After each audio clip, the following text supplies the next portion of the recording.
I remember when this woman came out, the first thought I had was, that wavy wig was cute. Y'all thought so too? Because I mean, it looks good on her. Frames her face well, and the boot was cute. She got style. But we're here for something serious. I get it.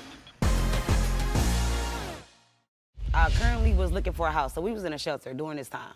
And she just blew off the rip. One of the people that, you know, because we stayed there with other people. Yeah. So as we there, they must have touched her soda or ice cream or something. I forgot what it was. And out the gate, she went in the room. It's only a room. We share a room. So she went in the room.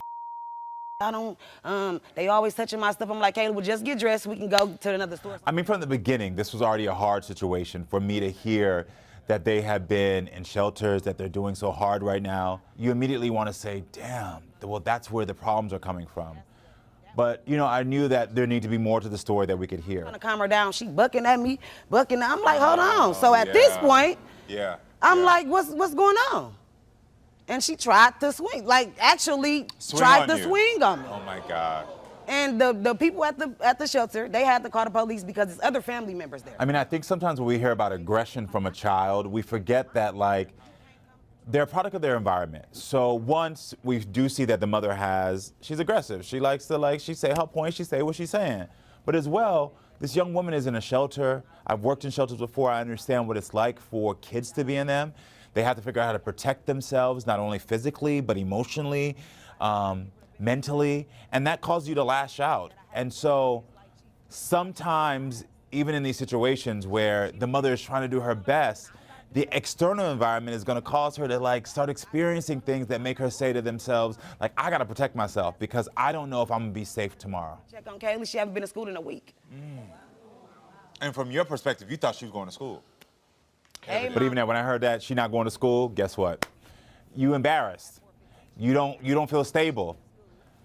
Anything that's going to cause instability, see, most kids, they'll react two ways. They're either going to try to push themselves into things that are going to be more stable. So I'm going to try to make sure I'm going to school because I want some type of stability. And others are like, well, if the rest of my life is unstable, why should I even care about this?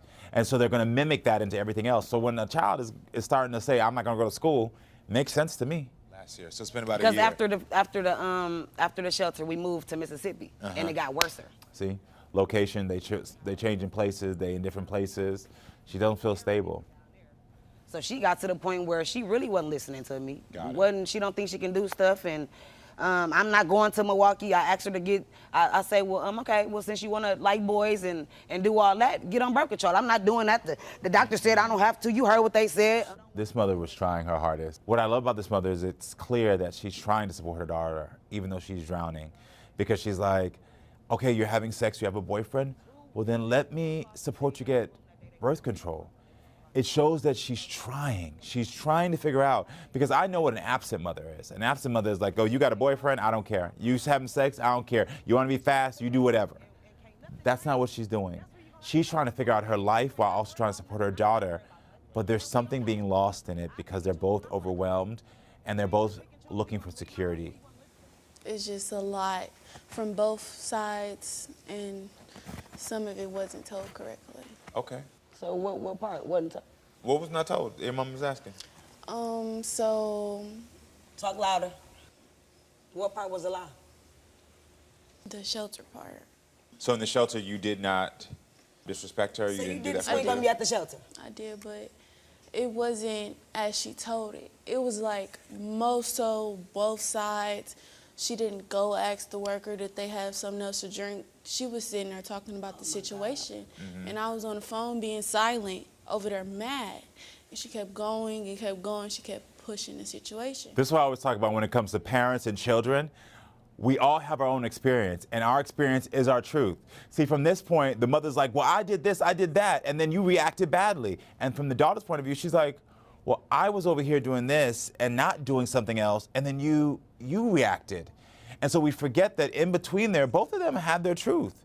I'm not saying one is lying or the other one isn't, but we have to understand that what happened is that they both were looking for support in a different way, and they didn't get it. She wanted her daughter to support her in this hard situation and be able to act like an adult, and she wanted her mom to show up for her in a certain way.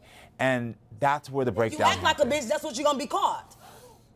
But now, this is where it gets destructive. Who finna keep saying, hey, Kaylee, just calm down. No, what the wrong with you? What's wrong with you? Your bitch ass think you grown. That's how the I talk to her. That's the And this is where it was hard for me, because you're making a clear choice to say, I'm going to disrespect you because I feel so much hurt and pain that you're going to get disrespected because you've been making me feel this pain. And that's not where it's okay, because as parents, we have to model the right behavior. See, if your mother or father speaks to you like this, it depends on if you're still in the home or if you're not.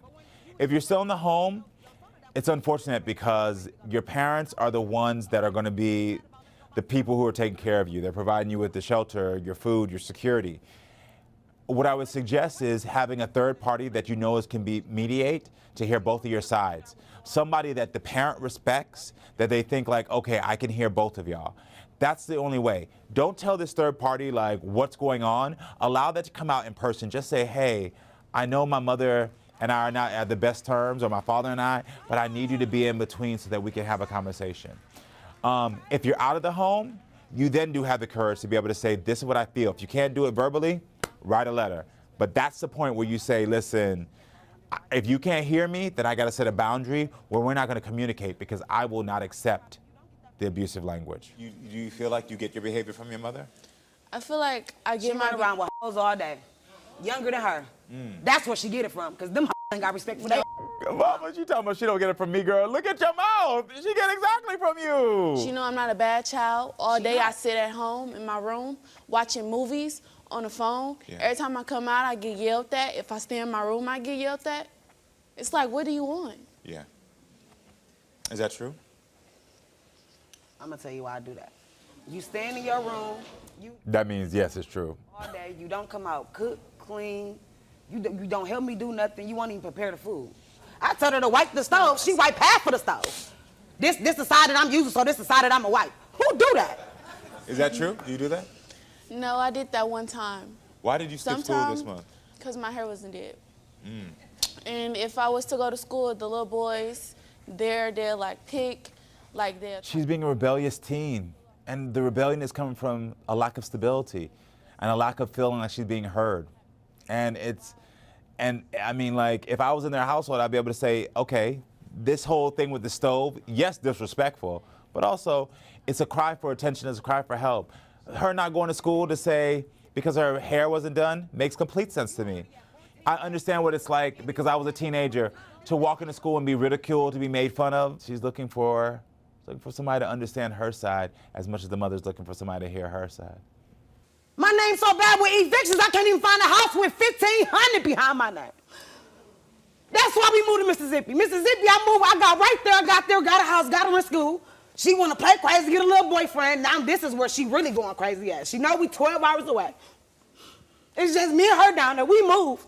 It's just me and her, nobody else, and whoever else we done met down there. It's just us. It's just us. And when parents feel like that, I got indictment court December 5th. December 5th from Mississippi. I had to pay $3,000 to get out of jail. How long were you in there for?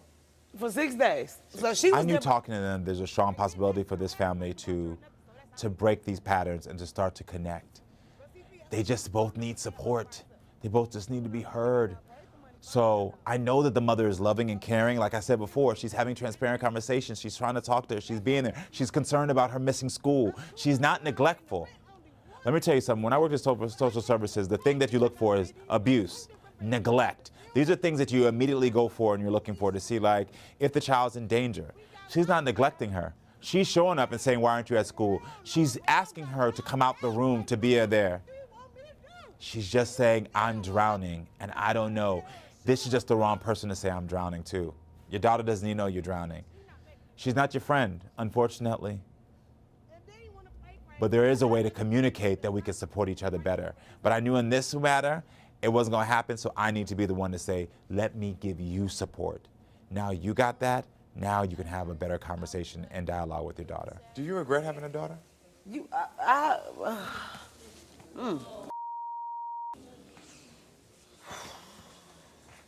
If she was a boy, she'd probably be better. Because he'll be able to be freely. You know, he a boy, he can go outside and you can run away. I ain't got to really watch you and put you know, you can do stuff that what she trying to do. But that's I can't the thing. Just when I she just say can't let run you off the away, leash. she know exactly The where I streets go. say eat you she up got my and chew location you out. and everything. The reason I asked her, do you regret having a daughter, is because sometimes in those mother-daughter dynamics, we feel like parents think like, oh, if I would have had the opposite sex, they would have been there to support me. Because this ideal we have is, oh, mama's boy. So the boy is always going to be there to protect mom, be there to support mom. And so I wanted to see if she saw her daughter as someone that was a burden or a protector. And so by asking her that, it gave me clearly that it confirmed she's looking for support from her daughter and she's not getting it. Because in her mind, she thinks if she would have had a boy, she would have got that support. Of course, my son would have stepped up and did this. And the truth of the matter is, no, your son would have been a teenager and probably reacted the same way. Don't put these biased gender norms on your kids thinking like, well, the girl, she should be doing more. She would have did more, she's a boy. No, she's a teenager that's going to be reacting because she's a child. She's a human being. And that's what it is. I promise your daughter and you can have a good relationship. Do you want a good relationship with your mom? Tell her. I want a good relationship with you. I want to be back how it was. Yeah, me too. You do. Give your daughter a hug. Give your daughter a hug. I wish this family all the best in luck. Like, honestly, I gave the support because I knew that it would help them to stop drowning and to maybe to be able to have better communication. And I believe in this family. You know, there's a lot of mothers and daughters that are going through this, and that sometimes it's just a little support and a little love and hearing both of them that will help them to get to the next level. Listen, this is why I love doing my show, y'all. This is what we do.